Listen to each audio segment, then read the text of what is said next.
विधानसभा निवडणूक जिंकण्यासाठी महाराष्ट्रातील शिलेदार मैदानात उतरले होते। त्यांचं कारणही तसंच होतं बरं का। म्हणजे दिल्लीतील 6 मतदारसंघांमध्ये मराठी भाषक मतदारांची संख्या जास्त आहे, त्यामुळे भाजपनं तिथं खास रणनीती आखली होती।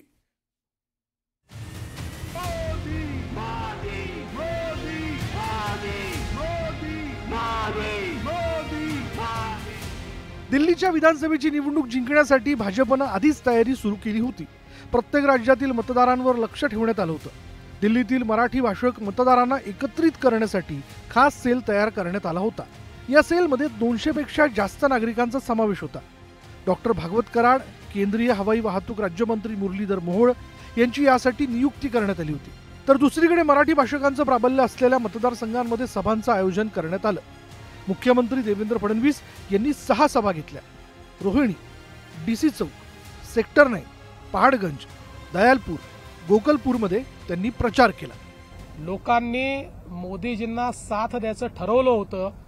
मला एवढाच आनंद आहे की या यज्ञामध्ये एखादी समिधा आमची पण आहे आणि त्यात दिल्लीचा मराठी माणूस हा मोदीजींच्या पाठीशी उभा राहिला, याचा मला मनापासून आनंद आहे। देवेंद्रजी तिथे आल्यानंतर सुद्धा एक वेगळं वातावरण झालं।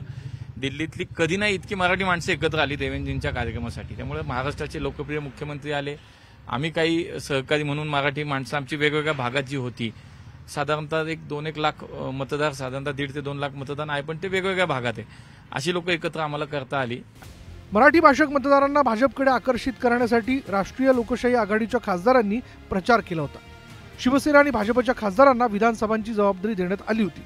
त्या सर्व खासदारांनी सातत्यानं मराठी मतदारांसोबत संवाद कायम ठेवत प्रचार सुरू ठेवला होता। अखेर निवडणुकीसाठीची ही रणनीती यशस्वी ठरली आणि भाजपनं दिल्लीत मोठा विजय मिळवला।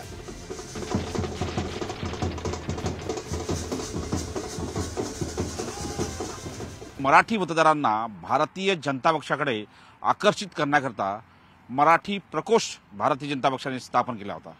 यामध्ये डॉक्टर भागवत कराड, जे माजी केंद्रीय अर्थ राज्यमंत्री आहे, वर्तमान केंद्रीय हवाई वाहतूक मंत्री मुरलीधर मोहोळ आणि राज्याचे मुख्यमंत्री देवेंद्र फडणवीस यांनी दिल्ली विधानसभेच्या या मराठी बहुल मतदारांना आकर्षित करण्याकरता जाहीर सभा घेतल्या।